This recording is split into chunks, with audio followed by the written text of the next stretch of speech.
Welcome to another episode of the All Is podcast with me, Luke Barnatt. This is a podcast I started because in the fighting world, when I started fighting, I thought I got pretty good. And the more I learned about fighting, the less I realized I actually knew. And since I've left the fighting world and come into the business world or the real world or whatever you want to call it, I feel the same way. The more I learn about sales funnels and business and all this stuff, I realize I know nothing and there's a lot to learn out there. So I try and bring interesting people in that have, done something interesting with their lives. We chat, I learn some stuff, and hopefully you learn some stuff.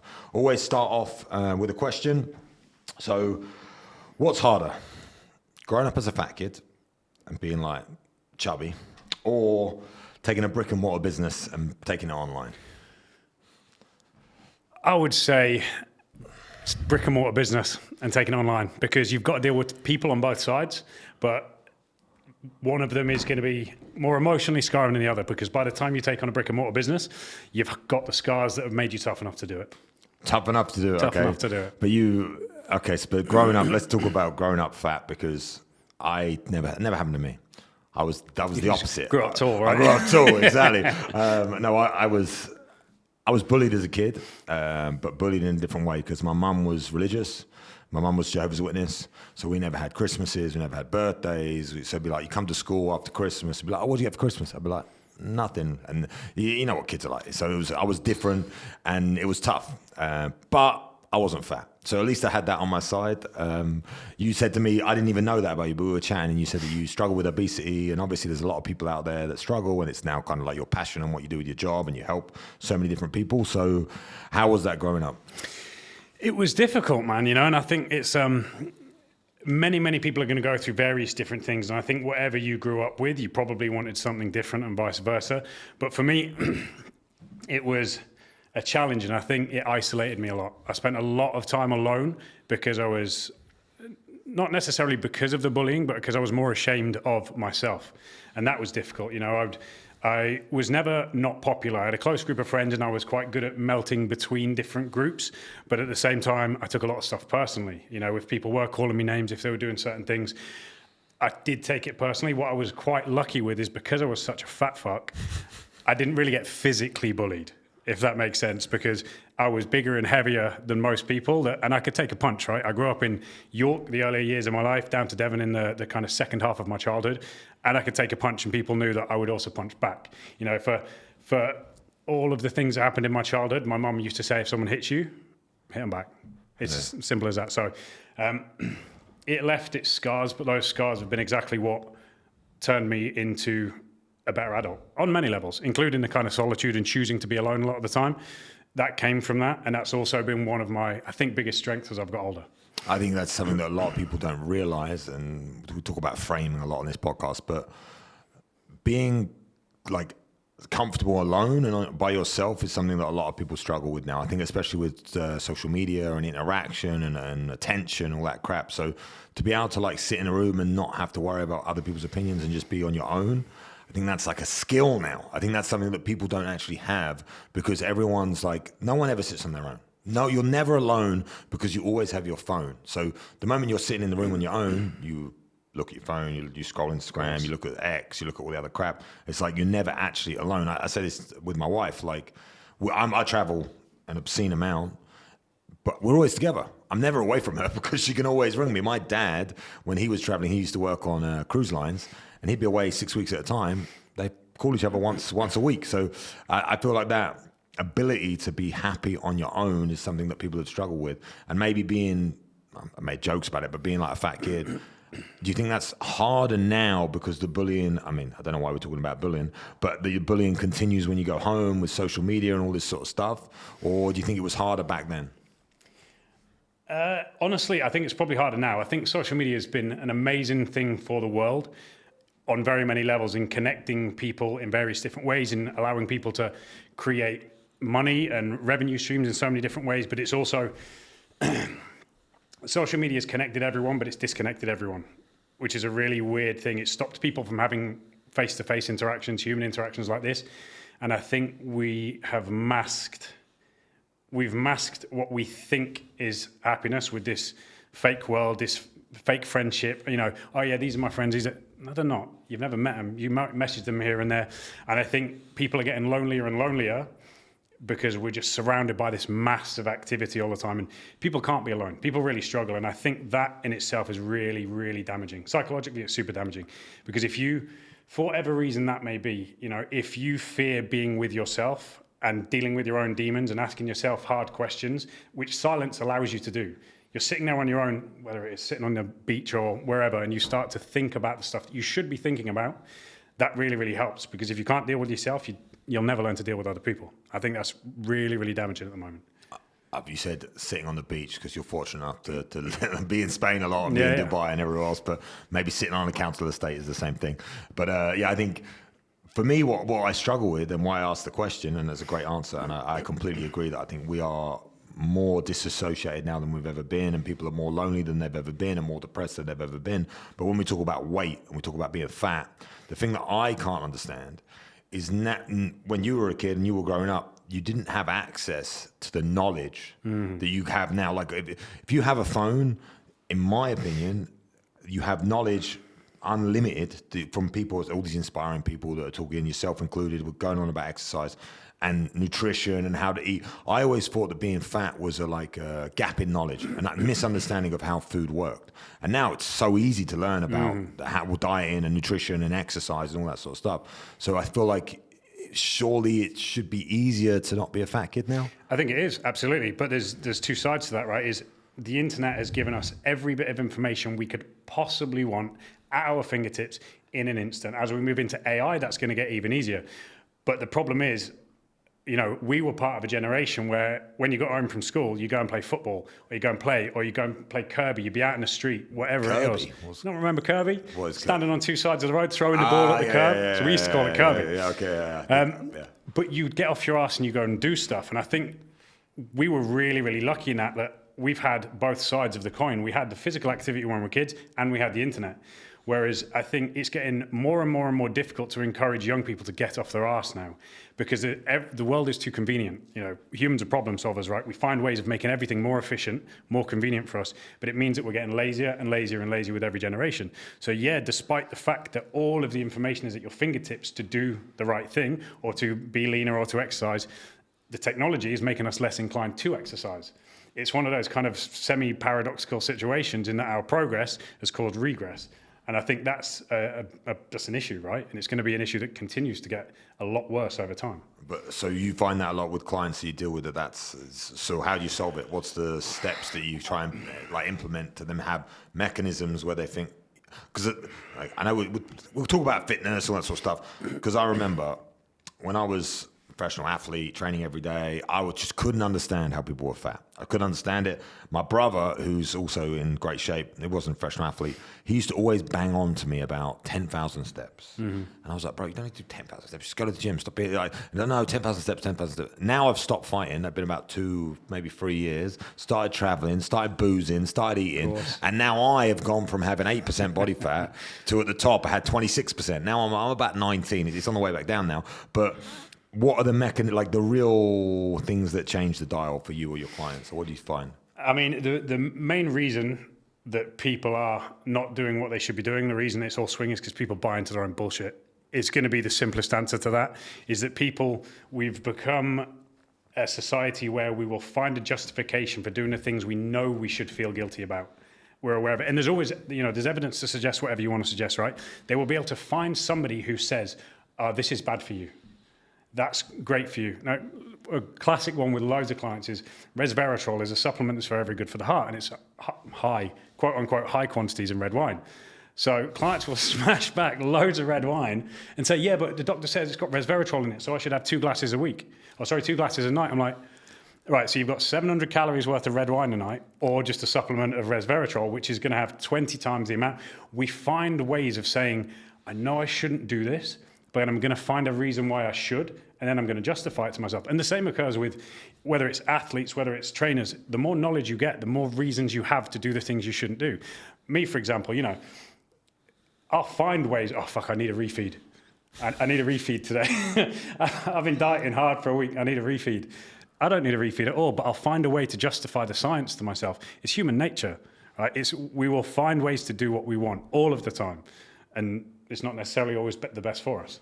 I think you said about self-justification. I think that's a very you can just now, I believe, with having that internet and having the access to the information, like you said, even if you don't know how to justify the thing, you can Google how to justify the thing and work out, and clever people work that out, right? As in, if you have a bit of intelligence to you, you can justify things and you can have arguments in your own brain and you can work it out. So I think avoiding that is going to be very, very difficult. You mentioned Resveratrol.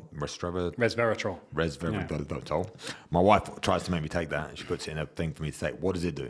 So Resveratrol is very, very good for your heart, circulatory system, and inflammation. And the majority of us are extremely systemically inflamed. All of us could do with, if we look at mortality factors, most people, if they die of natural causes, are probably going to die of heart disease in some form or cancer, right? A lot of those are going to be helped significantly by reducing inflammation, helping the cardiac system, et cetera, et cetera. So it's one of those givens that, providing you're not doing 2 glasses of red wine a night, that taking supplements like that can be really, really beneficial. And over time as well, we're getting so much more information on what supplements work, what supplements don't work. We're catching up with a lot of stuff that maybe we were wrong about in 10 years' time. And now we say, right, resveratrol is the best for this, or glutamine is the best for that, or blah, blah, blah, blah, blah. It's not to say it's right, but everything we know at the moment suggests that it's going to be a good thing to add to your supplements regime or this. Well, that's because obviously from fighting, my whole body, I was walking down the stairs carrying a couple of bags with my mate. My mate's like 50. I mean, he's 48, so I feel like bad saying he's 50, but he's almost 50. And I was carrying these bags. As long as you don't mention his name, you're right. Yeah, but he knows who he is, and he's probably going to watch it. And I'm carrying these bags down the stairs, and my shoulder was hurting, my knee was hurting, my hands. It's always my hands. And this older dude was like, and I said, how am I the broken one? And it's because I damaged my body for years on years on years. And I find that interest like Resveratrol or whatever, but the inflammation in my hands, especially if I'm drinking fizzy drinks and carbonated drinks and have a bad diet, I literally cannot close my hands because they're so inflamed. So if I want to have a bad diet, to do a couple vodka Red Bulls, get on the lash. If I take Resveratrol, then it'll sadly not. If only that was the way it works, right? There are definitely supplements you can take to help that kind of shit. And I think, especially with your past, there is nothing more brutal than what you've done. There is nothing more punishing to the body than the sport that you dedicated your life to. There's always going to be a consequence to that, right? Always, always, always. And when you're young, you don't feel it that well. I'm sure you did feel getting punched in the face, but you feel it a lot less. Right? I remember going into the gym when I was 23, 24. I'd do something stupid. I'd be like, oh, fuck.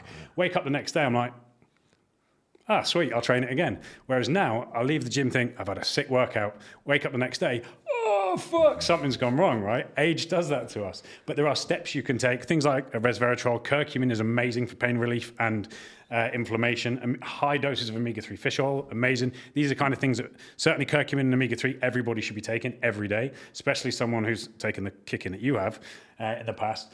But ultimately, there are 2 stages to curing anything. Number 1 is to stop doing what's hurting you, and number 2 is then to remedy the damage that's already been done.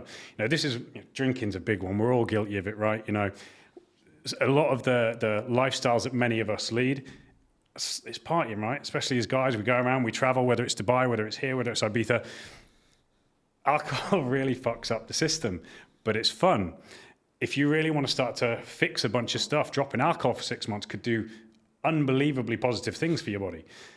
But most of us don't want to do that. So we'll look at a supplement and we'll say, do you know what? I'm going to keep drinking at the weekends, but I'll just take more of this supplement. And surely that'll do something. It's not. It's pissing in the wind. Even the absolute best supplements in the world may give you a 5% edge. That's it. If you continue to do the shit that supplement's trying to fix, you've negated the 5% edge anyway. It just becomes an expensive thing you spend money on every single month. Because that's what you talking about justification. We were talking about it earlier, and that's what me seeing as a professional athlete for a long time. People would come to me for advice about training. I'm not qualified in anything, but I would just have lived it. So a lot of people would come to me, how to do this, how to lose weight. I would cut weight and lose these huge amounts of water and all this sort of stuff. So they would come for me for my advice, and I'd be like, I'm searching for that thing that gets me 1% better because I've done all the work to get here. So I've done the bulk of the hard stuff, and I'm just getting the little, there was a thing going around about cherry juice, I think it was, like ages ago, that helped your oxygen levels or something like that. All these little tiny things. Cold plunge is one that you see, and saunas and all sorts of stuff. That's all great, but you can't justify your bad lifestyle and the fact that you're lazy. But I've got to do cold plunge though, so I'm, it's exactly. Those things that are meant to give you a 1% edge, you have to do the bulk load of the stuff, right? So I find that's how we self-justify. So that's something that I would do with Resveratrol, what you said. But I can't. Sweet, I can have 12 pints instead of 3 now. Yeah, exactly. Doesn't work like that. But there's also the difference. You've mentioned the 1%. At elite athlete level, 1% makes a difference. It absolutely does. You look at a sprinter, for example. 1% is the difference between first and fourth. It makes a difference. For Dave, who works on security at some club in Rotherham, it doesn't make a difference. Sorry, Dave, mate. Sorry. Yes, apologies. Anyone called Dave, right? It doesn't make a difference. But people get into their brain that it does because they see this bodybuilder, this professional athlete, this so-and-so. Oh, it makes a difference. So it's the cure for me. They don't live like you do. If you look at your regime when you were fighting, it's extreme. We're talking about your water loading and water dropping. It's one of the most unhealthy things you can do for your body, and you fucking feel it. You wouldn't wish it upon anyone, but that's elite level athletes. 99% of people in the world, more than that, significantly more than that, and everybody almost listens to this, they're not at that level. So all of this shit becomes completely irrelevant. Completely irrelevant. Yeah. Even supplements to some degree. Eat your fucking food. Maybe you need to spend 50 quid a month on supplements on top of that, but eat your food and then you're sweet. There's a guy called Eddie Abu. I know Eddie Abu, yeah. He's hilarious. I don't know if you've seen him, but my wife got me into him, and he walks around the supermarket, picks him up and says, "This is shit. Yeah. Don't put this in your fucking body." It's just brilliant. I just love him. Anyway, so shout out to Eddie Abu. He's the guy the same. And when I was fighting, talking about weight cutting and everything else you said about, I used to do an extreme thing that people still don't understand or even maybe don't believe. But in 24 hours, I would cut between 11 and 14 kilos in weight. All that weight would only be water, so it did nothing to me. But there's a whole system to it that takes like 10 days of water loading, sodium loading, breaking all these things off. But I did it over 40 times. So when you say it's like the most dangerous thing you could do, I've literally lost sight in one of my eyes, gone deaf. During the process to make the weight, because I'm 6'6" and I used to fight 84 kilos middleweight. So I'd do these extreme weight cuts. And then I'd have to have a cage fight the next day. So that's the thing that people don't understand. But now my life from doing all of that sort of stuff, I honestly, to me, it feels like 10 lifetimes ago that I even was in this world. I don't even feel like I've ever had a fight before, which is a crazy thing to say. I know everything about it, everything. But my connection to the sport, my brain has just evaded it and moved on to the next thing. So I'm now trying to look into how I'm going to repair the damage to my body that I caused, but I kind of forget that I caused any damage. So I'm struggling with the whole thing. But when I was working with doing all that, I worked with a guy called Mike Dolce. I don't know if you know Mike Dolce. He had this thing called the Dolce diet. And loads of people hated on him because he didn't have the qualifications or, whatever. But his ethos, which I believe 100% in, and it's kind of similar to Eddie Abu, that's why I bring it up, is if you just eat real food. Agreed, completely. Yeah. You can't lose. There's no way you can lose. And I've done the carnivore diet. I've done all these fucking crazy things just for a bit of a mess around. But if you literally just, they say, if you turn the package around and you read the ingredients, if you can pronounce everything on the package, then you're allowed to eat it. That's Mike Dolce's approach, right? And he got loads of hate for this. And I was like, bro, it just makes total sense to me. So if you eat a whole food diet and everything is real food, it's so difficult to eat high calorie. It's hard to go wrong. I had to do, when I was fighting, training 6 hours a day, I'd have to hit 4,000 or 5,000 calories. I'm sure you know bodybuilders that maybe have to even go higher. To eat 4,000 calories of meat, or it's almost impossible. You kind of have to eat some shit when you're at that kind of level, yeah. So it's these people, I'm just saying, I've gone a bit of a rant, but if you're struggling with weight and all that crap and you're looking for, obviously, getting coaches and getting mentors, great. But if you just eat whole food and walk a little bit, it's a good start for everyone before you start worrying about the 1% bullshit, you know what I mean? The issue is that everyone wants it fast. The approach of cleaning up your food, eating the right nutrients, all of this type of stuff, it is the solution. It's really, really simple. Now, yeah, the quality of the food is a little bit lower than it's ever been. It's not absorbing nutrients from the soil like it used to. So you're going to have to maybe supplement with certain things. But everybody wants that end result yesterday. And they know that if I just make these changes, which are the right changes, it's going to take me 6 months. That's what people can't get their heads around. So what they'd rather do is, instead of saying I'll eat all of this food, is they say, do you know what, I'd rather starve myself for the next 3 months or 3 weeks or 6 weeks, and then shit, I'm there, fuck, it's worked, but I've got a week again now.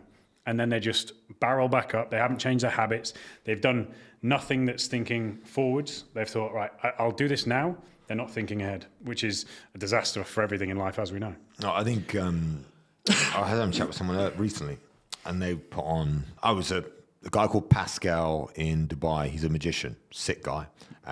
He's put on a load of weight, like 20 kilos or something. And I said, how long did it take you to put the weight on? And he's like, about 3 years. I'm like, okay, so how quickly do you expect to get rid of it? Like, if it took 3 years to put it on, in my mind, and I have no evidence to this. Mm-hmm. In my mind, it's okay, so it's going to take you 3 years to get rid of it. Like, you can get rid of it quicker, but if you make slight changes to your habits and start doing it properly, it's still going to take those 3 years. So, what sort of advice do you give to people when they're trying to? They've done that. They've spent 3 years doing shit. How long can you get real results? You can get real results really, really, really quickly, way faster than anybody thinks. However, you need to manage your expectations, because you're going to lose what your loss is going to be relative to the effort you're prepared to put in. Not even the effort you're prepared to put in, that's the wrong word. The sacrifices you're willing to make. And that's what a lot of people don't understand. Every one of us lies on a continuum. Some people are going to find it really easy. They walk past a set of dumbbells, put on 3 kilos of muscle and lose 6% body fat. We all know that dickhead, and we all hate them. Like, you and I have his name's Mike Thurston. I can say Mike Thurston. But the thing is, in fairness to Mike, he does train fucking hard, and he eats damn clean. But we all know those people. You're just like, you motherfucker. Like, how? Some people lie at that end of the scale. Others lie at this end of the scale. People say, oh, this doesn't work for me. It does. It just might not work as fast as that person. You've just got to stick at it for longer. And this is what people are not prepared to do. And I think if people can go in managing their expectations and say, do you know what? I'm not just going to try and drop this really, really quickly, because the faster you drop it, unless you've done it perfectly and you have the right guidance and mentors or whoever, you are going to put it back on. For sure. It's coming back on. Whereas if you can change your state of mind from, right, I want to get this weight off by this time, to I just want to get this weight off, the chances are you'll make different decisions on the way down. And then your choice is, do I want to lose weight now, or do I want to keep it off? And if you do it the right way, you'll keep it off. If you do it the wrong way, it will just come back on. And a massive issue with that, and I think some of this, the fitness industry is changing and the health industry is changing a little bit, but ultimately the most commercially successful weight loss tools are always the worst ideas. Whether that be, things like all the various shake diets, Weight Watchers or Slim and Well, or all of this, that and the other. It's not about nutrients at all. It's about calories in, calories out. And this is one of the most frustrating things I hear in our industry. That ultimately, yes, if we were to look at the surface of what we do, calories are king. However, there are so many things below that. We're looking at hormones, inflammation, neurotransmitters, recovery, what the calories are made of, the protein, all of these types of things matter, significantly matter, but they're not given the credit for how much they matter. And this is, even massive name trainers, they still go, calories in, calories out. And they're misleading loads of people, because it's this simple. Follow me, I'll shout really loudly about it, but it means that let's say they take on 10,000 clients because they're a massive influencer, they're only getting transformations out of 20. Relative, there's fuck all they're actually doing good, because they're oversimplifying the process. Now, the process is simple, don't get me wrong, but it's, as you said, eat the right foods. You shouldn't be just tracking your calories and eating this shit and that shit and blah, blah, blah, blah, blah. People need to manage their expectations. They need to think about the long game and stop falling for shit on social media. I'm going to bring up a guy on social media. Hopefully, I'm not trying to upset anyone or anything like that, but I think he's hilarious and I think his content's really, really good. But that's his main, his game called James Smith. Or is it James Smith? I know. Yeah, so I think he's brilliant. I think he's funny. I think all the things he does are good. And he's super smart PT. You can tell because I've watched some of his real breakdowns of food. But then he always comes down to that calories in, calories out methodology. But this is what I'm going to say. Like, is that what's needed for someone that needs to go from 0 to 1. As in, like, if you're just a fat idiot who doesn't know anything, Correct. then you can just go, okay, calories in, calories out. Correct. It's about cleaning up your habits. Now, James has obviously made a name for himself. He made a name for himself through controversy, not through knowledge. Like, there is no denying that guy is smart, because you do not have the wit that he has, first of all. You're not that witty if you're not highly intelligent. But he made his name not off his knowledge as a PT. He made his name off of his ability to cause controversy on social media. Then he's leveraged that following to create a PT business and to become this global brand, which is great. But one of the reasons he advocates, you don't need abs. You can drink beer, you can drink this, is exactly your point. Take someone from A to B. Some people need to go from A to B. If you're obese, you're unhealthy, just cleaning up some habits is going to get you to there. But there's also people who do want to go further. They want to look like Mike. They want to do this. It takes a different skill set. Now, as I say, James is a very intelligent guy, but it's an interesting one PT-wise, because I respect him for what he's done. If I were to say professionally, how much do I respect him based on his knowledge and what he's able to do? A lot less. But that's because what he does and what I do are very different things. Mm-hmm. The level that I have been trained over 2 decades to do things to, and what my clients request of me are very different to what his clients, the general masses, may request to him.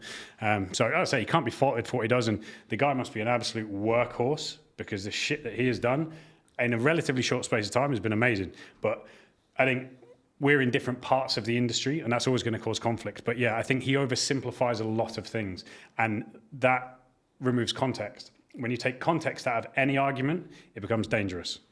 Mm-hmm. And, I'm a mixed bag on him. Like I say, I respect him for what he's done. I think that's like, as a businessman, forget the health industry, forget like what he's done as a creative person that's, like I say, cause control. I don't know his story. I've only just recently heard about him, but I just think he's funny. But even the fact that I think he's funny and I watch some of his stuff is like, okay, if I think it, and he's got millions of people doing it, but then I understand, fitness and health a little bit more. So I don't, what he says I don't actually listen to, apart from some of the he's gone deep on a few things like sodium. I think he did a thing on, what's that energy drink? Prime. Yeah. And that was good, because he explained, like, this is bullshit, basically. Yeah.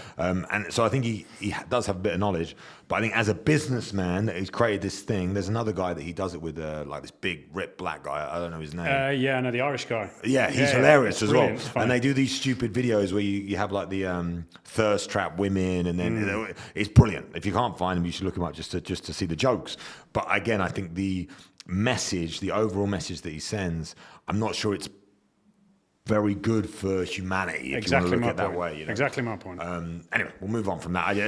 That's something I think, if you're struggling with your weight, go and you want to go from 0 to 1, and maybe, calories in, calories out matters. But if you want longevity of lifestyle and improving your whole... There's way more to it, especially, I'd imagine it's going to be mostly dudes listening to this. I don't know. Oh, Come on. Course, heartthrob over there. You have to look after your hormones. Yeah, obviously, I'm sure you and Sterling have loads of conversations about, manhood, right? Sterling being who he is. Testosterone is fucking vital to men. And if you are just following that argument, not looking after your hormones, if you're 20 now, it's not going to matter. When you're 30, what you do now is going to matter. When you're 40, it's going to matter even more. It's a huge issue. And, if you're trying to make moves in business and you're feeling unmotivated, you feel depressed, you feel all these things, your neurotransmitters, the chemicals that are essentially made in your gut and sent to your brain to make you feel a certain way. I'm motivated, I'm lazy, I'm happy, I'm sad. They're all made in the gut. What you're putting in your stomach is your interface between what's outside and what your brain is going to do. So if you're going calories in, calories out, and this is what I mean, it's a very surface view of the world. All of that shit's going to be bad. So if you're sitting and eating crap, you might be lean. You might be one of these lucky fuckers who's got abs, but you're eating McDonald's, you're eating all this shit, and you I can't be bothered. I can't be bothered to do this. I can't be bothered to do that. Just because it's not showing on the outside doesn't mean it's not doing something on the inside. And that's what people misunderstand. And we all fucking do it. We wait until it's too hard. When we can no longer, I'll just go low carb for a week, and you're ready for your holiday. That shit doesn't happen when you're 30. It happens even less when you're 35, 40. Look after it now, you're going to be way better further ahead. Yeah, I mean, I think you put that very, very well. Obviously, it's what you do, so you understand the communication, how to say it. But I understand everything that you said, and I couldn't formulate it that way. So that's super, super good advice. I think you mentioned hormones. Obviously, everyone knows what testosterone is, all that sort of stuff. But I don't know how much you go into this with like TRT and all that sort of stuff, but I, at some point, when I finished fighting, I was like, I don't like using the word depressed, but I was feeling unmotivated, if you want to call it. I don't even like saying that, but I wasn't feeling myself, let's put it that way, because had always been driven by the ideology that I'm going to become the best fighter I can possibly be. That's all I cared about. That's all I thought about. I woke up in the morning, I had the fire burning inside me to become the best fighter I was going to be.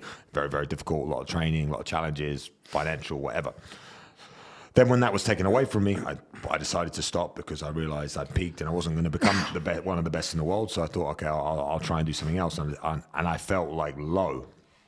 And I was like, oh, maybe I've got low testosterone. So I actually got my testosterone checked and it was fine. And it pissed me off because I was like, no, I'm not performing because I got low testosterone.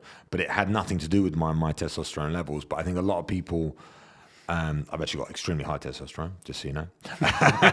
And I was like considering going down that route. Yep. But then a friend of mine who's in this industry, he said the thing that I'm just thinking for the young guys watching who maybe are supplementing with testosterone. So it's like once you start that shit, it can never end. You have to do it for the rest of your life. So if someone's considering that, and like you said, they're neurotransmitters, did you say neurotransmitters are not like...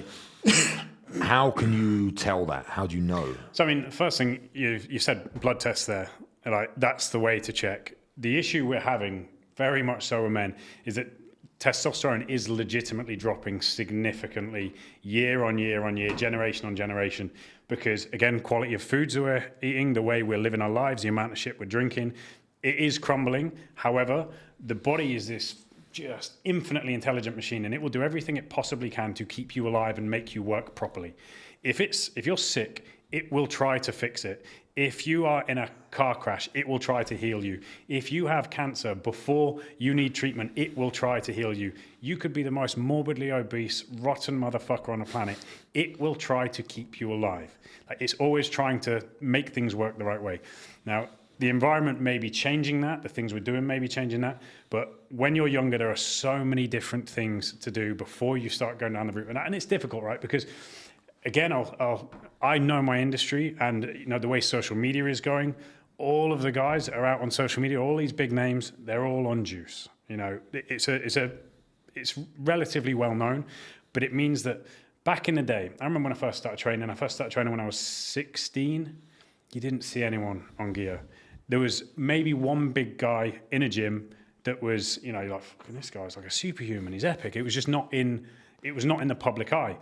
Now, no one went on gear. They would train for however many years. They would reach their genetic potential and then think, fuck, okay, maybe now I'll do it. Now, the issue is that young kids in the gym are saying, well, why don't I look like so-and-so? And that so-and-so may not be on gear, but he might be at the genetic elite end. He looks fucking sick because he's born to be that way. And this is very often the case with like fitness influencers especially. They're not influencers because they thought, oh, this is what I want to be. They were in school and they were that guy with fucking shoulders, arms, abs, and they thought, shit, this is really easy for me. So I'm going to try and make something out of this because it means I'm not going to have to work that hard. I can go and do this, blah, blah, blah, blah, and it's developed. Whereas you've got maybe some skinny little kid or some fat kid who looks at them and thinks, oh, fuck, I need to be like them. But it's not happening for them. They've dieted well for 4 weeks. They've trained, every day for 5 weeks when they're 16, 17. They're just not there. So they'll go to the big guy in the gym and say, listen, how are you like that? And that guy's just looking for money. So we'll say, meet me in the change rooms afterwards. And you've got 16, 17, 18-year-old kids jabbing loads of gear that they know nothing about. And it causes this just monumental shitstorm in their future. Especially men. Men are much more resilient. They bounce back from stuff when they're young, but your actions now are going to echo later. And I think to anyone out there who's looking at this and wanting to get in shape, work to your absolute genetic potential before you're never going to stop people from doing this, especially dudes. It's what every dude does. Work to your absolute genetic limit. And that's not going to happen until you're 30, 35, when you've created muscle maturity, when you've learnt the fundamentals of training, when you've been consistent on your diet, when you've grown as much as the body wants to grow. People are going to go down that route, but you definitely should not be doing this kind of shit when you're young. And also, if you can get a doctor to supervise it, get them to supervise it. We're talking about TRT here, not steroids and this, that, and the other, because a lot of guys are going on it. And as I've said before, we mentioned at the beginning, everyone will find evidence to suggest whatever they want to suggest. a kid will go onto Google and they will say, oh, I need TRT because I've got some of these symptoms. You're not depressed and not putting on muscle because of this. You've slept 3 hours a night for last week because you've been partying. You go out drinking 4 nights a week. That's why you're depressed, and it's nothing to do with your testosterone. But then they'll start jabbing, or they'll do this, or they'll do that. You know, a lot of functional medicine across the states, various states in America they're more forward thinking with this kind of stuff. And they now recommend, if you're like approaching 40 or over 40, providing everything is in line, they'll usually recommend TRT. Not a steroid cycle, but TRT, because they say, you're going to have a better quality of life for the next 30 years because of this. You've had your kids, you've done all the things you want to do, so we're just going to help you live better for the next 20 years. That's where things like TRT are relevant earlier on, and the way the world is going because of all of the research that can be done on Instagram. You know, it'd be really interesting to see the statistics on, you know, people Googling steroid cycles, how old they are. I'd love to see that because I bet it's alarmingly young. I've been in the world and seen it. I think I just talk about from my own experience. When you mentioned about, I told you I felt low. I worked out now that the reason I felt low is because I stopped fighting. And when you stop fighting, you think I can eat whatever I want. I can party, I can drink. And I went on a bit of a like travel, booze, bad food, whatever. And that's why I felt like shit, you know, because, but you don't put the two together because you just think, and so I worked it out and then I cleaned up my diet and then I could really, now I really feel, because I'm quite susceptible, I don't know, perceptive, maybe, I don't know, whatever the word is, to what I'm putting in my body and the effect it has on me, because I've, you know, like I said, been an elite level athlete and all that sort of stuff. I really feel the difference when I'm eating properly and not booze. I can feel it. I think a lot of people don't understand how important it is. I mean, I understand everything you're talking about. Hopefully it's new information for a lot of people. But I wanted to, the whole reason I got you on the podcast was to talk about something completely different. Yeah. We start talking about fitness and food and nutrition. It's super easy. But I want to tell your story a little bit. And obviously we started with you being like a fat kid and getting in the gym, sorting yourself out. Then you became a PT, right? So what age did you start PTing? So I started PTing around like 19, 20. So this was after I lost weight. For me, and everyone has their catalyst for losing weight. For me, it was girls, right? I'm a straight guy. I got treated like shit by good-looking women, and I was like, enough of this. All my mates are off at parties doing it, you know. Everyone's finger blasting this one or doing all that shit, you know? And I'm like, when they've done 2 in a night, I'm the guy that all the girls were coming to. Oh, your mate, he's such an asshole. And I'm like, I got years through that. I was like, enough of this shit. Like, enough. I want to be that guy. And that was my motive for losing weight. And I lost weight during my late teens because of, essentially, that was the reason. And then it changed me so much, the way I thought and the way I was perceived by others. I was like, fuck, I need to do something with this. You know, I did find it quite easy as well. I didn't find losing weight easy. I did that in a very bad way, and it's caused repercussions. We can go into that in a bit.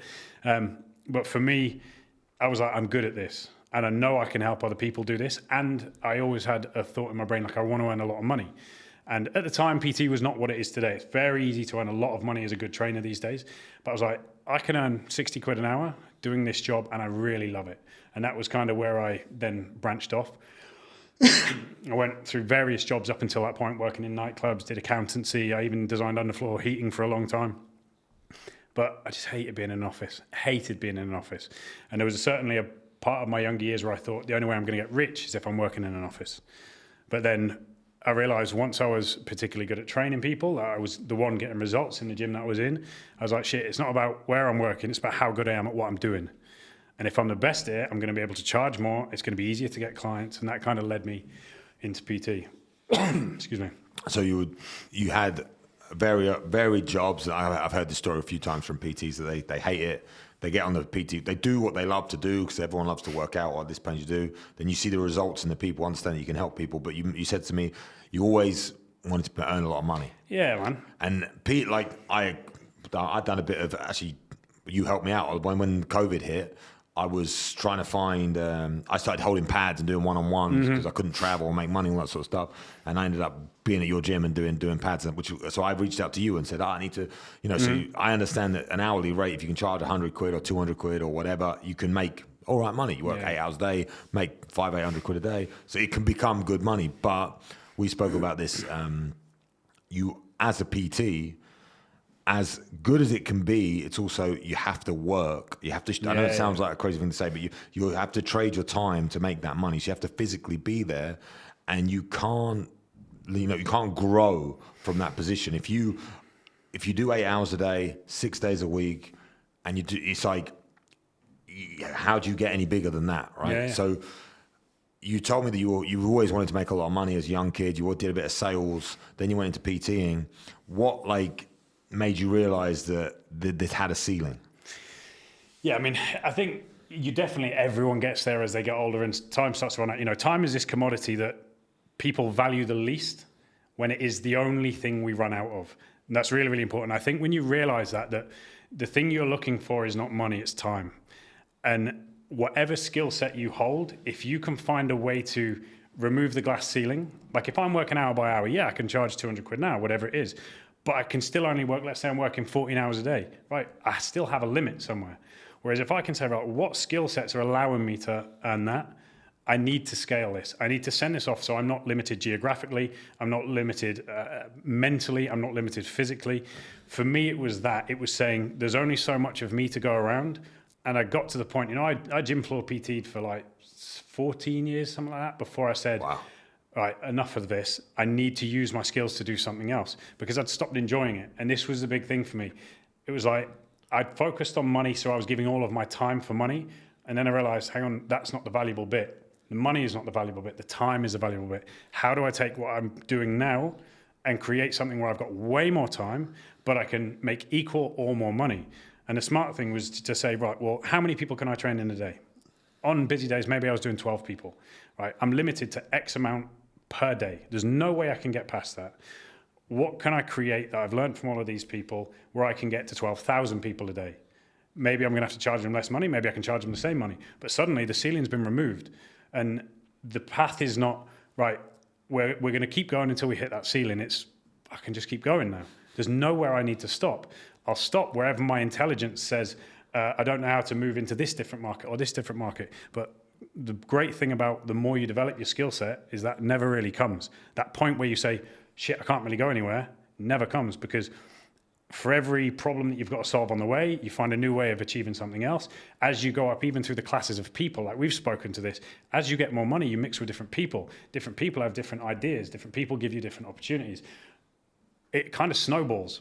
So if you can just break past the thought process of saying, I need to stop wasting my time by trading my time, when that happens, I think the world's open to you again now. And especially now, there's never been a time ever in history that it's easier to do this. People are, I haven't got time, I can't do this, I can't do that. Everybody has the opportunity to get stupidly rich now, or have as much time as they want. No one is restricted by this. If you have an internet connection and a phone, you've got it. Yeah, I think that epiphany for me, coming from the fighting world, this is recent, about 3 years ago, I probably had that. That fighting world, I was only paid on performance. I was paid when I fought. I fought every 3 months. I did okay. Made tens of thousands every time I did it. So for me, if I did 3-4 times a year, I was living, making 6 figures. Life was okay.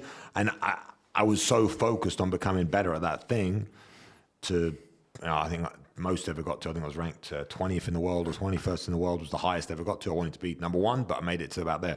And I was so focused on trying to beat that number and get better and beat better people. And it wasn't really even about money for me. But then when I come away from that, I was like looking at jobs, looking at all these sort of things that I could do. And the whole ideology of trading time for money, it's like, it's so difficult, I think, for a lot of people who work 9-to-5 jobs. Like my brother's extremely successful and he's like works for a huge company in London, but he still has to trade his time for money, right? So the moment where you even start to move off on this path, it's like you said you were 14 years a PT on the floor, so obviously the first couple of years you probably weren't maxing out your hours completely. It probably took you a little bit of time to build up to be completely maxed out. Then you were maxed out, then you up your price, then you move to a new place and you have higher level people, so you charge them more, et cetera, et cetera, et cetera. So then you, maybe over 4 or 5 years, you're then hitting like a peak and then you stayed at that peak for a while. It's like, if you're at that peak, so some people now are sitting in a job, 9 to 5, they don't have any time, but they're trading their time for money, but they're earning okay money, so they're kind of like comfortable, but they'll never even explore the idea of doing something where they don't trade their time. Yeah. And you just have to start walking down that route. And if you do it for 5, 6, 7, 14 years, you're going to do all right. Yeah, you know, that's my ideology on it. Like, I think I'm new with it, but if I can somehow leverage my knowledge to make money where I'm not physically doing the thing, then it's, as you said, a limitless. Yeah. The doors are open; they're never going to close again. Yes. Yeah. All of that being said, what I will say, I've had a lot of people work for me in the past, and there is a hierarchy within society, within most societies, bee colonies, ant colonies. Some people are supposed to work for people. Like, I think one of the difficulties, especially with how things are going across social media, is everyone is being encouraged to quit their job and go and do this and go and do that. You know, be an entrepreneur. It's fucking hard work. It is hard work because you have to carry every bit of stress, not only for yourself, but for anyone who works for you. There's going to be days where you got no money. There's going to be times when maybe you don't have a house. Everything will fall apart at some point, and that is a given. It doesn't matter if you strike lucky. Let's say you create a Shopify. There's so many of these types out now that have created a Shopify and they've made loads and loads of money. The problem is with money, when it's easy to make and you've had a bit of luck, it's fucking hard to keep. And that's a big thing. Some people are designed to work for other people because they don't have the stress tolerance or the resilience to work for themselves yet.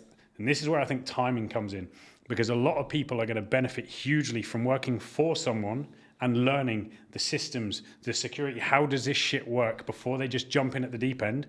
Because very many people you're going to fail. Of course you're going to fail. If you have not timed it right, in that you haven't at least got a baseline of knowledge in whatever you're going to do. You know, I've mentioned use your skill set. You have to have that skill set first. And I think it's easy for young, especially guys, to think, well, okay, I'm seeing all these people do this thing. My industry's a bitch for it, because people don't even get qualified, but they've got an Instagram channel. And they're like, oh, fuck it, I'll just make some money from this then. And they do it for a year. And then they crumble, but because they're an idiot, they've bought a fucking whatever, a Lambo or a Porsche on finance, all of these types of things. And then when it all comes crumbling down because they hadn't laid the foundation, they have to give the Porsche back. They've got debt, they've got bad credit, all of these things. So I think for anyone listening, it's about timing. Like, I do believe everyone has the ability to open that door and just explore every possibility out there and make a lot of money or create a lot of time for themselves. But a lot of it is timing. I would say make sure that it's an intelligent risk when they do it. And I think a lot of people don't do that. That's one thing that I see a lot in the industry. I think before you said about opening the door, because I don't want people to open the door to this, but I think it came back to the same thing when we were talking about like TRT abuse, and like you have to build up the competency first. Exactly. So when you're trying to make the leap, take that leap to, I mean, it's basically online we're talking about now, like an online business or a scalable business, doesn't have to be online, can be brick and mortar. When you're trying to make that leap and leave your steady job or whatever, you have to have the competence behind you that it's going to work. And when you're a young guy and you're going to the gym, you need to build the competence and understand that your body, understand nutrition, understand exercise, which take years and years and years and years. And then maybe, okay, I want an extra 5%. I'll take some TRT or whatever you want to take. Yeah. I'm not saying you should do that, but that's how it should go. Yeah, and what we're seeing now, because of, I think people are so focused on the result, they're not focused on the work, obviously. So they see all the results on socials and they think, I want that result. And they're back to front. They start with the result before they get to the thing. So I could be an online PT. I know a bit. You know what I mean? I've got a following. And they dive in before they have the competency. Of course. And this is, you see it with lottery winners, but it is happening with a young generation of new money, is they're making money really quickly and easily because whether it's, luck or otherwise, whatever comes easily goes just as easily. And the struggle to earn money, the struggle to build a business, the lessons that you learn in that struggle are the exact reason you will maintain your success. Or if for whatever reason, something changes, something shifts, you encounter a problem. If you've just copied this model or run down there, when shit hits the fan, you've got no idea how to fix it. And, wisdom comes with experience, not age. You can be really, really, you can be 50 years old and be dumb as fuck, but you can also be 21 having had a hard life and be hyper wise. And I think this is something, experience is one of the most valuable things. Again, time, no one wants to waste time. It does run out, absolutely. but it should be used really fucking well from a really young age. You know, if you're 12, 13, 14 and you're listening to this, you know, I know you've got so many followers who are going to look up to you. Use your time now, like really, really well. Don't get sucked into all the shit that we did, probably. And I think that's, again, talking about the result, at the end result. People think about the money. They think about the Lambo, especially young kids. Oh, I want to be rich. I want to have a Lambo. I want to have this or whatever. And you put it great, like, especially with crypto and stuff like this now. Some people hit a meme coin and they made 10 million and they whatever. But they have no character or resilience. I know plenty of people with loads of money that are losers that I don't even want to speak to. Not interested in those people because they haven't had the struggle to build and to become better men, if you want to call it that.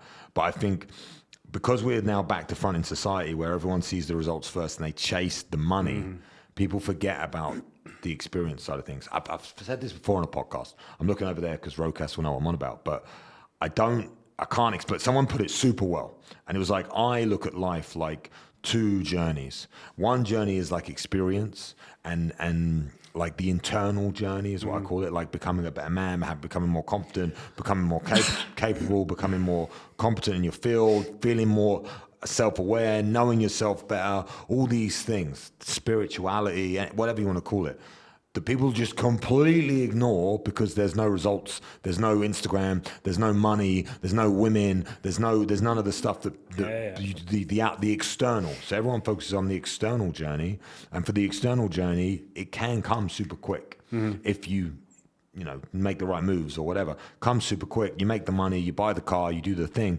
but you're still that hollow guy on the inside. Absolutely, yeah. And then when a recession comes, which is going to come, and when everyone gets screwed, this disappears and you'll come back to the ground. You know what I mean? So for me, if you're a young kid, you need to focus on that internal journey, becoming better.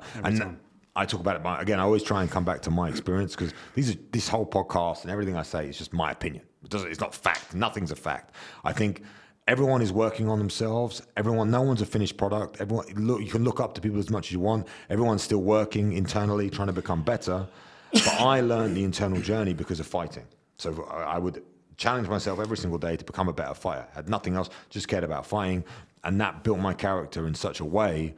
I said I was religious growing up. Like my mum, I had to stand up in church and read the Bible and study and do all these things that I hated and still would hate doing that now. But I learned a lot of skills that now, we even said I'm naturally quite a good speaker. It's because when I was 8, I was up reading Bible verses, and then it's just, these things that you hate doing that are hard, they're always the things that you're so happy you did in 10 years. For sure. They're the catalyst for change.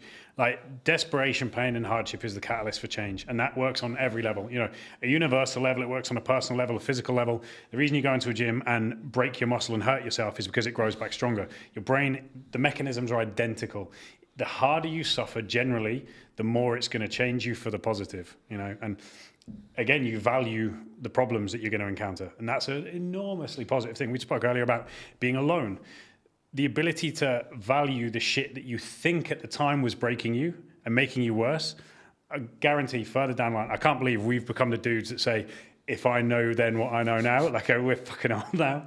But there's never been a truer word. So if you are young, fucking just welcome the problems and get to them as fast as possible is also what I would say. Is we've got to say all of the success is going to come with experience more than anything else.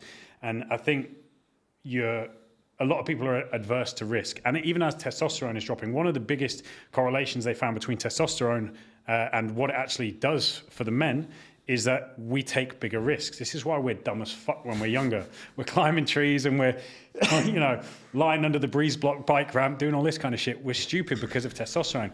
But that willingness to take risk is also why generally, not always, but generally, men are prepared to take risks that make them more successful. If you're a young kid, the chances are you've got your parents to back you up. You've still got a house. You've got this. Take the risks on, welcoming the problems, getting the experiences because they're reversible risks. It's not like jumping out of a plane without a parachute. You fuck that up, You're not coming back from it. A reversible risk, okay, this little thing didn't work, no problem. Try again. It's like a game of Mario, right? Every time you go through Mario, you hit a particular obstacle. You die at that obstacle. You know how to get around it the next time, but you're going to hit another one. And I think if I'd have known that when I was a lot younger, everything would have changed because I'd have had way less self-doubt.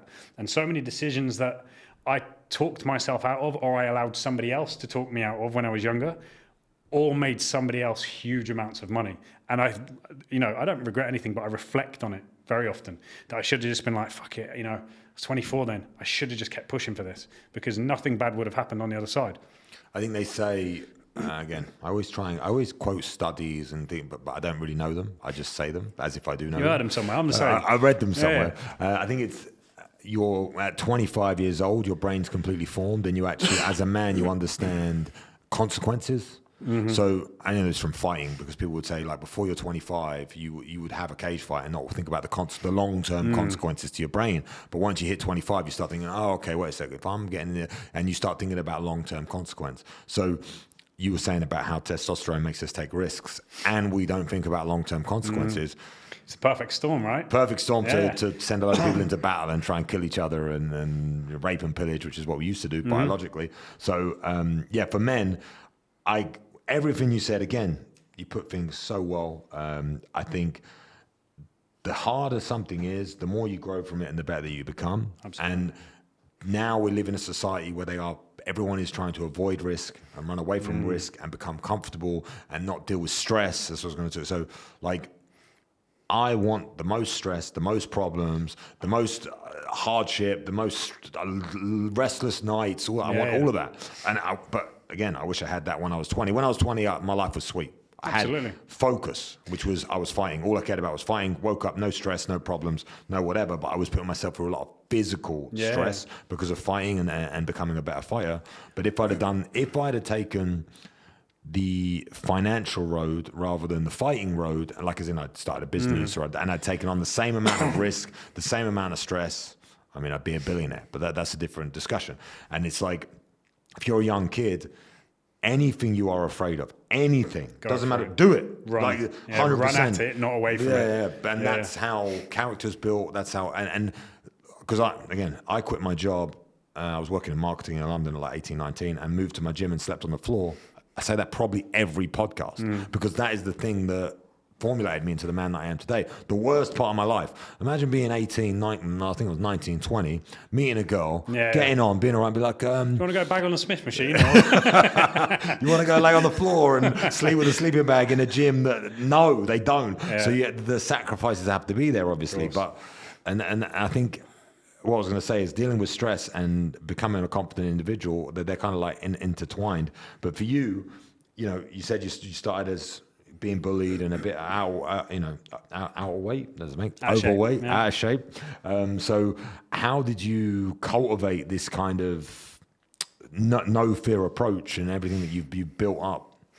I wouldn't say it's no fear at all. Of course, there's doubt. Like, doubt is always in my mind for sure. But I think fear in itself is the uncertainty of the outcome, right? I think that's the easiest way to look at fear. Now, how can you reduce the amount of fear you have over something? Is, you jump in the water with a shark. If someone tells you you can swim up to that shark, 100% certainty, it's impossible, it can go wrong, swim up to it, mess about with it, it's not going to eat you, you'll be sweet, you get out. If you knew genuinely that nothing was going to happen, you'd be like, sweet, I'll go in. But you don't know that. Fear is uncertainty of the outcome. Whereas when it comes to business or whether it comes to a decision, quitting your job, all of these types of things, if you can control the variables and make the probability of an outcome become this, okay, so 90% certain, if I put all of these places or all of these things in place, the probability of that outcome being positive, I'm not scared of this anymore.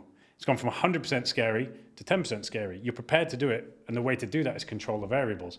So for me, certainly as I was younger, I was more reckless. I was impulsive. Reckless is not the right word, impulsive. I want to do this, so fuck it, I'm going to do it. And I suffered multiple times for it. I lost money. I've created relationships with people I shouldn't have created relationships with, in business, and I got stitched up, stabbed in the back, whatever. But as I got older, I'm like, right, when I make a move now, I'm less scared because I say, right, from the last 10 times I did this, each time I took something from it, and I'm controlling the variables now. So when I'm making a decision, I can look at it more impartially, more logically, and say, right, well, I've controlled everything I can control. What is the probability of success now? Okay, it's here. This is cool. This is fine. Whereas if it's something that I really can't control and it's complete fluke, chances are I'd still do it, but maybe I'm going into it with way more fear and less confidence, which is not necessarily a good thing. Fear is kind of a double-edged sword because it's an amazing driver. Like if you're scared of something, you're going to do everything you possibly can to make sure whatever that shit is, it doesn't overcome you. But it can also make you emotional and illogical, which means you're not thinking clearly about the process, the outcome, whatever it may be. So I think the way to control that, you're always going to be scared. But number one, you have to embrace it. Number two, you have to control the variables. You know, when you got into the ring, what would you say, 40 professional fights? Surely every single time you got in there, despite all of the ridiculous hours and blood and sweat and tears of controlling the variables to make sure you win, every time you got into that ring, you must have still thought, okay, am I scared? How did, like, from your point of view, how did you control it? Because again, you're the extreme level of fear. You're one-on-one with another dude trying to kill each other. There's no business decision. There's no, I'm going to quit my job and go and try and do this. It's all reversible. If you guys fuck up, you die. Yeah. So it's exactly. So that's why I have a very good touch on this. But for me, it was understanding the variables. Yeah, I've never heard of it put that way, but that was kind of, if I look back at myself now, the first year I got into fighting, the second year I got into fighting, when I moved into the gym, I went to 53 fighting events in a year. So that was every weekend or So I was always at one or two. I was either cornering, fighting, watching, or like judging or whatever, because I used to do all the jobs as well as much as I could. So I saw 52, 53 events in a year, and at each event, I'm talking back in the day, they would have between 10 fights, and some events, my mate Jack would have 35 fights, because you used to get people through the door. In one event? In one event. Fucking hell. Because you just got to get bums on seats. The way to get bums on seats is to have more fights. So you'd have so I would see, let's say average, I'd see 20 fights per show, 20 fights per show, 53 events. I'd see a lot of fights, right? And the more fights you see, and the more people you see after the fights, and you see, actually, he's all right. You know what I mean? Like, okay, he got head kicked and knocked out, but he's all right. Oh, he got his arm, but he's all right. Like you would start to feel way more comfortable with the fact that, you're going to get hurt, but it's okay. And then obviously with all the training and getting hit, and what I think with combat, especially, the mental fear of damage, like getting hit in the head, is so much more paralyzing than actually getting hit in the head. Like men don't understand how powerful we are. Like you generally don't know physically how much you can endure, how much damage you can inflict on someone. You don't understand it. So when you don't understand it, that's when you're so fearful of it, because you don't have the knowledge. Like exactly what you just said. I have deep understanding of fighting knowledge, like damage I can create, people can create on me, all that sort of stuff. I actually think it's extremely difficult to knock out another human being, because I've tried many times. But the guys I'm trying are professional athletes. I'm going to say it's people who've learned how to not get knocked out. Yeah. You fucking took a swing at me, I'd be through that wall in a second. It's different, right? Yeah. So for me, the thing that I would always go back on, my mentality towards fear, but when I'm in the changing rooms just before the fight, is I would have done everything you could possibly imagine to make sure that I'm going to perform to the best of my capabilities. And I was never fearful of the outcome. I was always fearful of my performance. Yeah. So I had like a bit of performance anxiety, because I was like, if I focus on, I believed that if I performed to the best of my ability, 100%, I could beat any man on the planet. That was like always my mentality going into fighting. And I always used to say that I am this guy, my opponent, doesn't matter, because I'm not thinking about this guy. I'm thinking about the next guy that I'm going to fight. I want the next guy I'm going to fight to watch this fight and shit himself because of the damage that I inflict on this person. So I would like kind of bring myself out of the situation. So I was never really fear of the danger of getting hurt. Kind of just disappears with experience. And like I said, 52, 53 events, all the fights I saw, all the damage. I used to run events later on, and I'd see like, you'd be amazed. Like there's not as many injuries as you'd think in fighting. The hard thing is the weight cone. Yeah. So once I got the weight cone done, I was like, sweet. Now it's just it's the fun bit. It's the fun bit, right?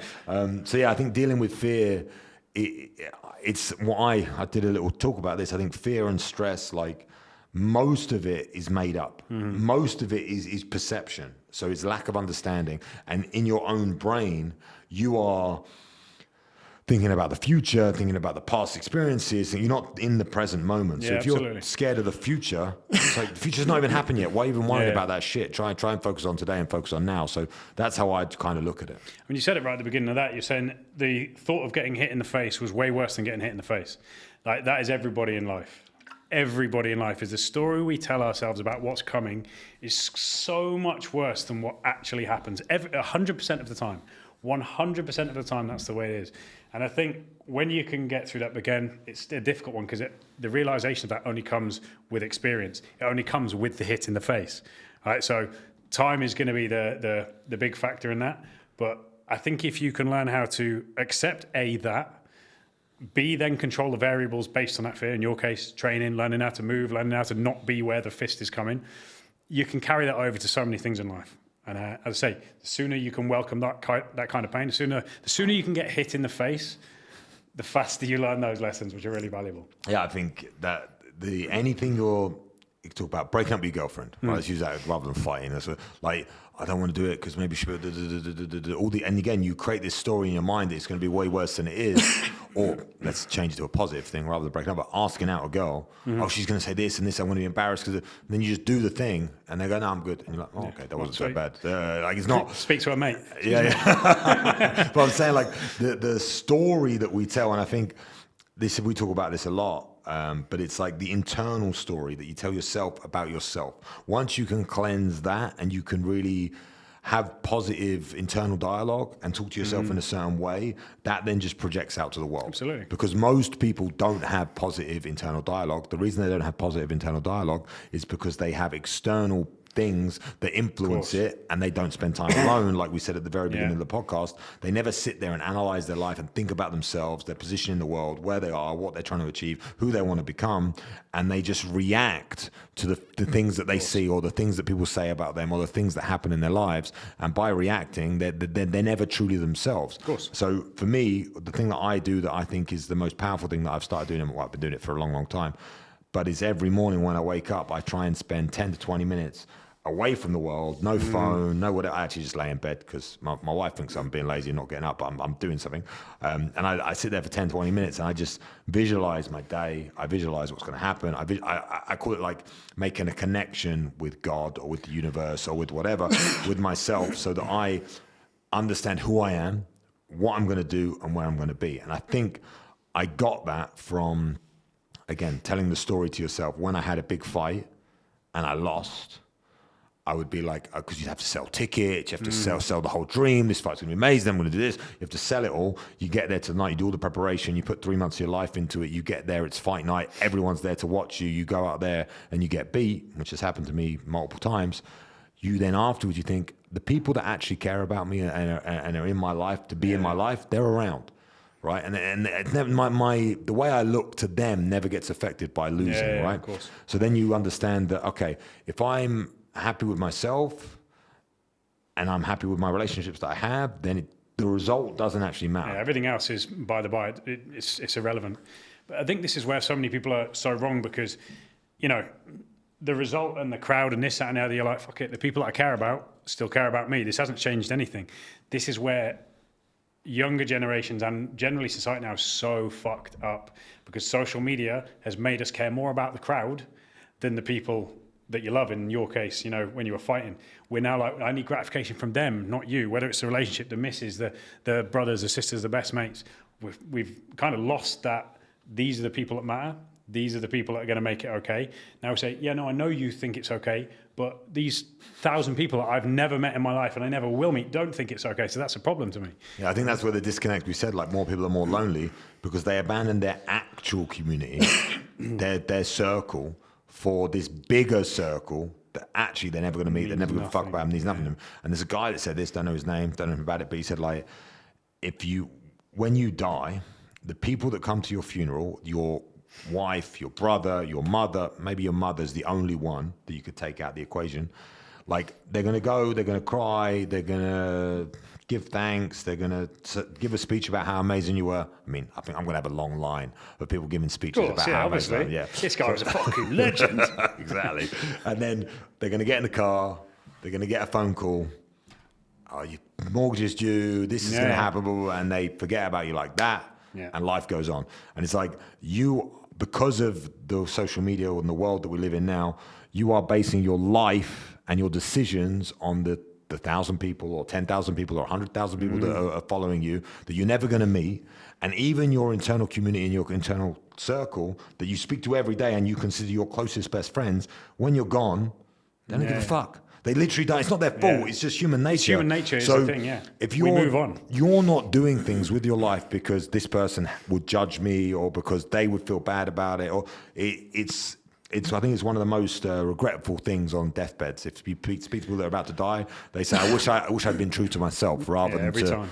Dave. Fuck Dave. Fucking Dave, honestly. Exactly. So I think that's great advice. And I think people, if they just took the leap, they actually, if you reframe in your mind that taking the leap and taking on the challenge, good or bad, you're always going to learn or whatever. It's going to be positive. Calculate where you can and just fucking go for it. And go for it as quick as possible. Don't doubt yourself. Don't second guess yourself, because the sooner the problems occur, the sooner you're going to get past them. We're talking about the social circle. The 5 people you spend the most time around, they are important, right? And this must be on every single fucking podcast that's ever been out there. But it is so true. If there's one thing that every single person should do frequently in their life, is an audit of people around them, close people. Who is influencing me? Now, don't get me wrong, I've got loads of friends, I love them dearly, but there's a difference between friends and the people, I'll be like one-to-one, listen, let's go and have a chat somewhere. Let's spend a day, because the conversations are vastly different. There are people who I have within my circle, and there are people who influence me. And the people who influence you are the ones that you need to select so carefully. And sometimes that's going to mean certain family members you're going to have to spend less time around. Usually, blood is not it's not a infinitely binding thing that must keep you around that person constantly. As long as you explain it to your family in certain ways, that this is the moves I'm making. But your social circle is really, really important. I think that's a big reason why so many people do look to the masses and all of these anonymous people who would get their call after the funeral and be like, oh, fuck this guy. They look to them because they have no value in their social circle. There is no one within their circle that they've said, fuck, okay, we need to do something together. We need to work together. We have the right conversations. And I think if you're young with a male or female, you need to put yourself in those circles. Find any way to do it. I remember when I was younger, when I was living in Brighton. Again, didn't have much money, but I knew the kind of clients I wanted to be around. I was like, if I'm being paid 60 quid an hour now, I need to figure out who's going to pay me 200 quid an hour. And I used to go up, I'm 21 at the time, 22, and I would go up to the Ivy in London alone. On my own, I'd put this little charity shop suit on, but I would go up to the Ivy in London and I would try and have a drink on the days where maybe they'd let me in, maybe they wouldn't, and have some food, which I could not afford. But I'd be there on my own and strike up conversations with people who are like, what are you doing now? This is what I do. But 99 times out of 100, someone with a bit of spare money says, do you know what? I need a personal trainer. And it started to happen. I started to get connections with different types of people, and various places that I went, I was like, if I can just surround myself with these types of people, I'm going to start to think differently. And I remember very clearly one of my friends, Sam, he came out here to work with me for a little while.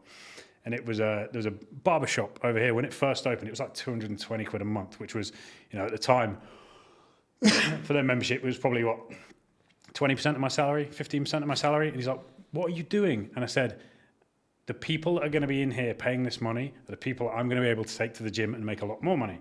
He's like, you're an idiot.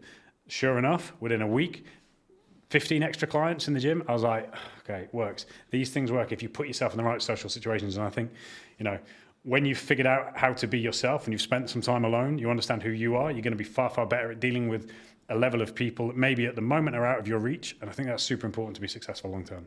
I think being grounded, you said, if you're if you put yourself in those social situations, but you kind of are drawn to them and impressed by them, and you want to you come off needy, if you're not grounded and know yourself, it's like always when you're hanging around with celebrities or these people, it's like the guy that comes and goes, can I get a picture?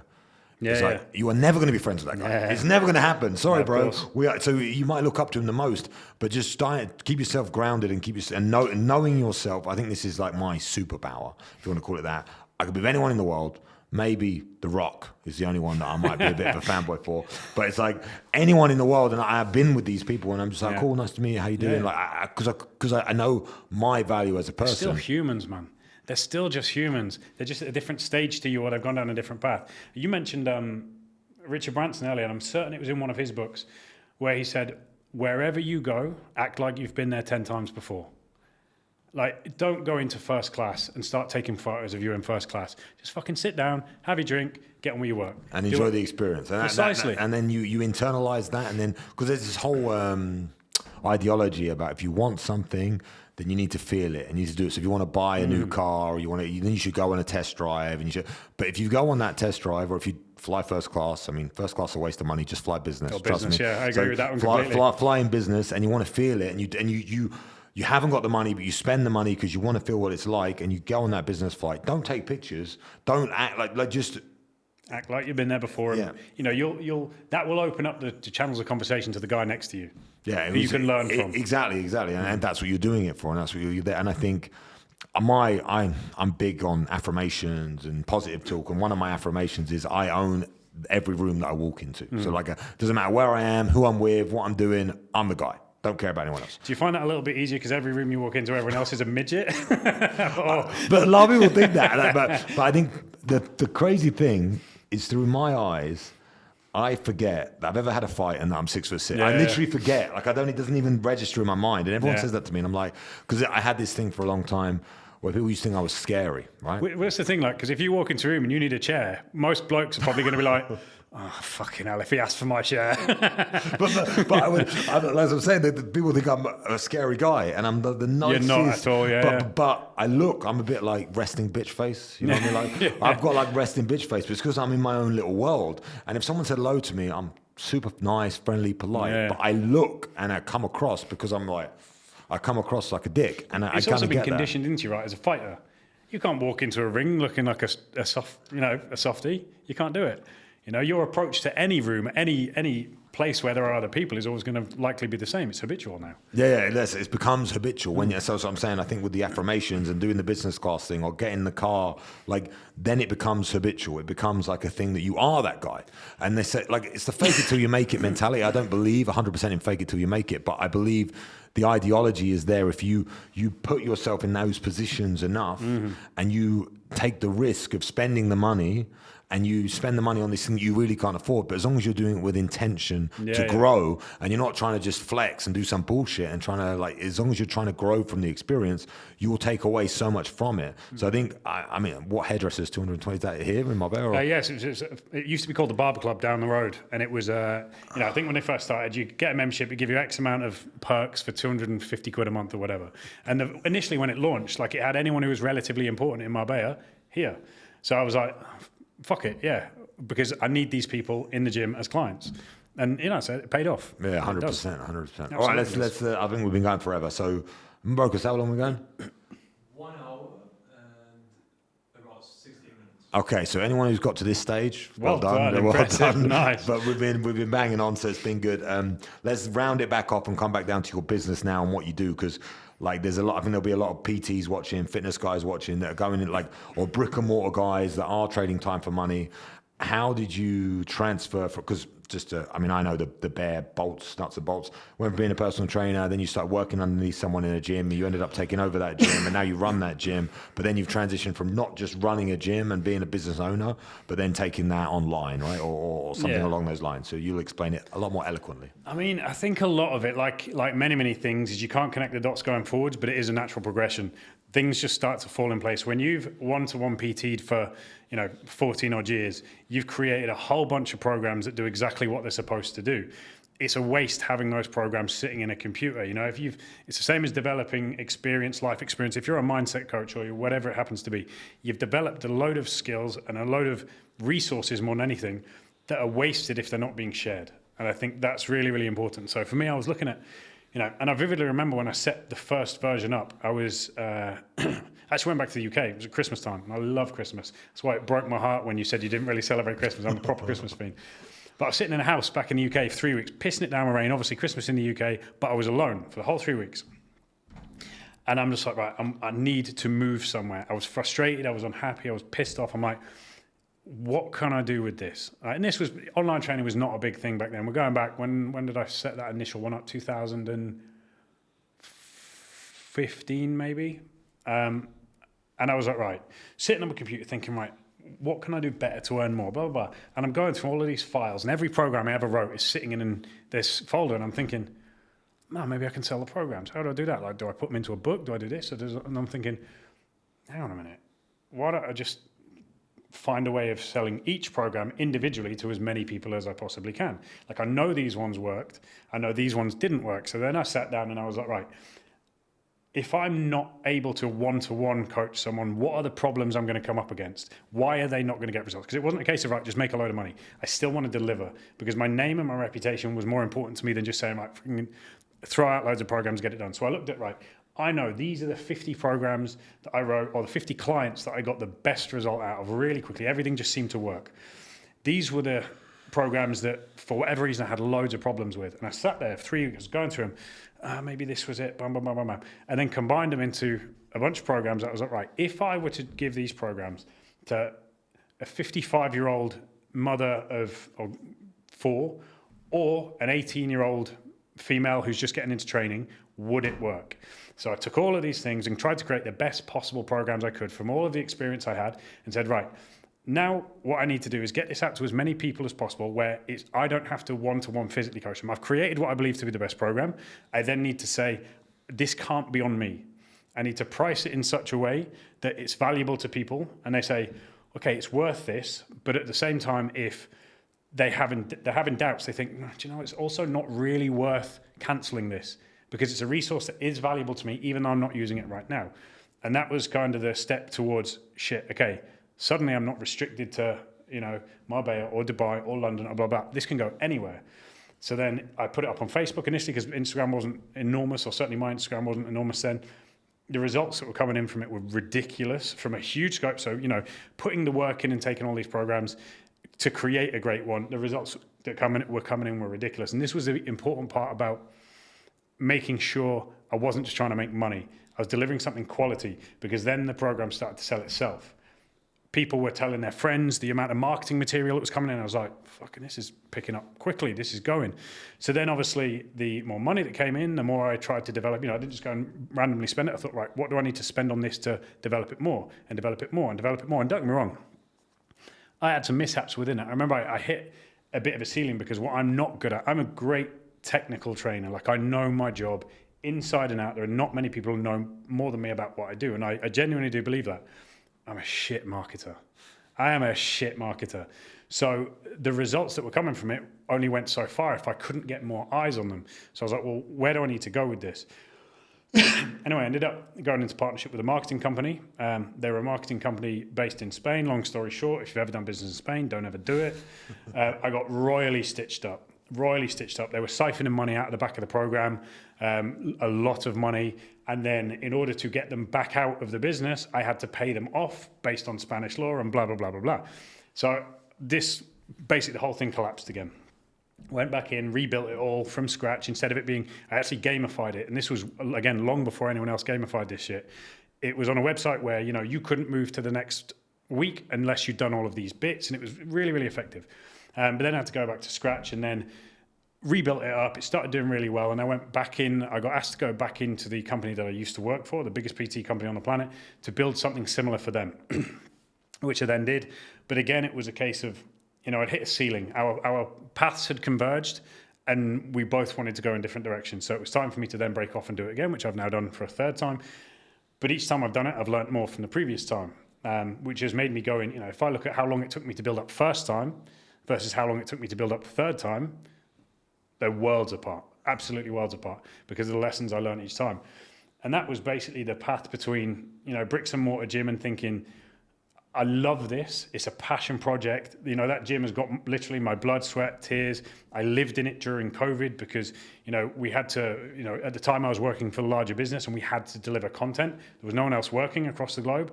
So I was like, well, if I live in the gym, I'll put a bed in the office. I can barbecue on the terrace. I can film as many videos as I need. It's like 10, 12 videos a day, which we're servicing all of our clients, doing all these things. My heart is in that building. So when it came time to say, right, do I want to fully commit to just online? Or do I want to keep this as well? I couldn't let it go. Like, it was like my baby. What it also did for me as an individual restarting is it's accountability. As in, for me and my business, there are so many cowboys out there, are so many people selling off programs, doing all these things. Hang on a minute. This is not just a random trainer selling programs. This is a business. Mm-hmm. This is, this is why it's not my name. This is a business. There is accountability. If shit hits the fan, I can go to a concrete address and say there's a problem. That for me really helped with the credibility of my business and moving forwards and regrowing the brand, et cetera, et cetera. So, the physical gym is a passion project. Long term, the online stuff is going to be the moneymaker for sure. Because as I say, there's no limit. There's nowhere for me to stop when it's online.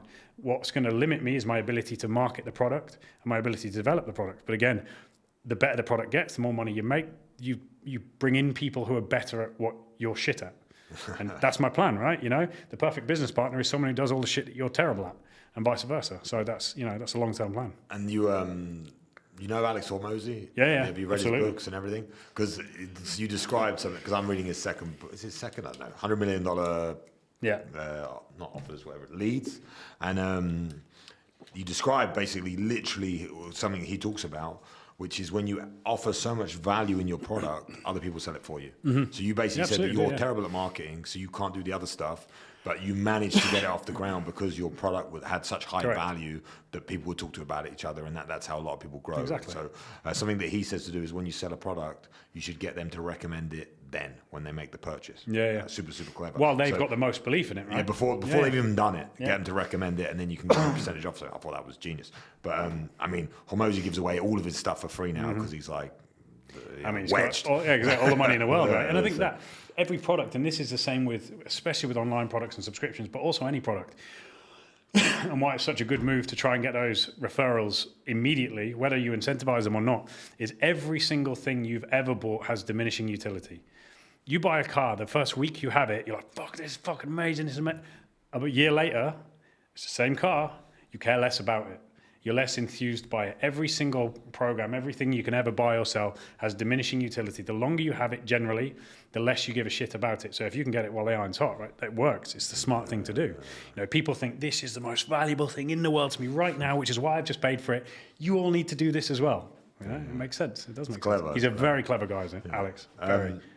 So let's end up with you. Obviously, you explain about what the business is. Tell everyone where they can find the business, where you are, if they can follow you, any sort of stuff. We'll drop it all in the comments below and everything, the bio. But if you tell them Instagram or whatever you want, where you want to be followed, company, everything else.